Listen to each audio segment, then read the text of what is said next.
What I want to do is to give you an update on the UN Global Compact because it will be 10 years old, young next year, and we just put out our annual review for 2008, which is at the back of the room. And I want to just recall that the UN Global Compact is the UN's platform to engage business. It's now the world's largest voluntary corporate citizenship initiative with 5,000 corporate participants from 135 countries. It is based on a leadership commitment by chief executive officers, and it goes in hand with a commitment to annually disclose progress made on the implementation, and failure to disclose such progress will lead to delisting. The compact also promotes engagement, especially on development issues and partnerships in associations with many UN organizations. What I want to do in 5 minutes is to give you an update on the latest trends and developments, which I hope you will find interesting as a complementary work stream, if you so want, of the UN reaching out to the private sector and learning how to engage the private sector to support its goals. 2008, the year of the multiple crisis, was also a record year for the UN Global Compact in terms of new participants, reinforcing the notion that in times of economic downturn and crisis, there's an increased search for ethics and sustainability. More than 1,400 new participants joined last year. We also saw last year an enormous growth in emerging markets, in particular in China and in India. Both countries now constitute some of our largest networks. And today, the largest networks of the Compact can be found in France, Spain, Mexico, Brazil, USA, China, Argentina, Colombia, Germany, and India. The 5,000 participants are both 50% SMEs, small and medium-sized companies, less than 250, and very large corporations. Roughly 180 or 200 are among the global 500. They're equally split between OECD and non-OECD, so they do make up, if you so want, a global composition of the corporate world. Now, the key findings of the major trends, what has happened in 2008 and what is still going on. The most important one is probably a shift towards what we call the material issues of the value proposition, meaning that non-financial issues, environmental, social, and governance issues increasingly are taken seriously. Participants don't engage for brand differentiation or public relations purposes, but for reasons of risk mitigation and opportunity seizing. And that is a very important transition, because it means business today increasingly understands that unless you address these issues, you have very high costs and you miss out on opportunities. That is good news for us, because it means that the proposition of what the Compact suggests to business is taken up by the market more and more. We're also very pleased that more and more of our participants deal with this issue at the board level. 70% of those surveyed, more than 700, deal with the Global Compact almost on a regular basis at the board level. That is a big difference to 2-3 years ago, where the issue was managed by public relations departments, communications affairs, and the likes. However, there are important, what we call implementation gaps, very serious ones on supply chain. Only a small share of the participants actually make the Compact an active tool when dealing with suppliers, less than 30%.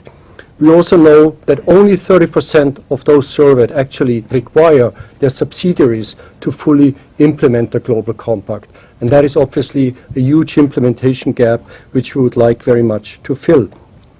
Also, for the first time, we got a sense on where do we stand on the implementation across the board, and we got the confirmation through a self-assessment, a very detailed one, that less than 10% of our participants fall into the category of what you could call advanced corporate citizen, who are on top of all of the issues. Most of the participants are in a learning stage and are about to embrace the issues and driving them through their policies and activities. In terms of issues, as you know, the Compact has 10 principles which are derived from universal frameworks legitimized by governments. The 4 issues: human rights, labor, environment, and anti-corruption. We also see a huge gap across the issues. Human rights and anti-corruption are the most complex issues, where participants have sometimes difficulties coming to grips with it, recognizing what is the business case. There are also issues on how to communicate on the implementation. Labor is obviously well established thanks to the industrial policies that prevail in most countries. And on the environment, the big development is that the sustainability agenda is now really gaining the upper hand. We have seen a big shift from the social domain now to the sustainability domain, in line with resource constraints, in line with the rise of the climate change agenda. Indeed, two of our what we call issue platforms, Caring for Climate and the CO Water Mandate, enjoy growing popularity, meaning that the corporate world increasingly is getting a handle on the sustainability agenda. Finally, on the communication on progress, please remember that participation in the compact is not for free. Those who say they participate also make a commitment to annually disclose progress made according to a certain format, which we call communication on progress. Also last year we saw a record of new submissions. We had more than 1,700 new disclosures. We had to delist 400 participants last year for failure to disclose, which brings the number now to over 800, and we soon will hit the 1,000 mark on delisted participants.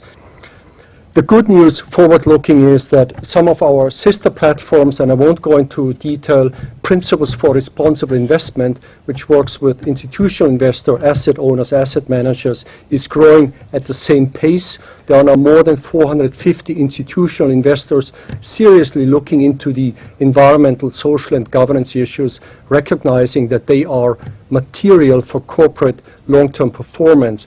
And this obviously is very important for the initiative, because once investors are taking these issues seriously and asking companies how they implement their commitment, then this is a very important driver. Also, the educational initiative with business schools changing curriculum to get these non-financial issues into MBA courses is growing rapidly. More than 200 business schools are already involved. Just looking forward in these times of uncertainties and upheaval and extraordinary decline in economic activities, we see worldwide a growing demand for ethics, for reconsidering basic value propositions, sustainability notions, resource issues. In that sense, the demand for non-financial issues as advocated for the Global Compact clearly is on the rise, and we believe that the Compact can make a contribution to restore trust and confidence and to create a more responsible market behavior across the board. I should just add that we also work, of course, with many UN organizations. Many partnerships are being formed and implemented across many countries and issues on MDGs, poverty, community investment, and the likes. In the report on the back of the room, there's more information.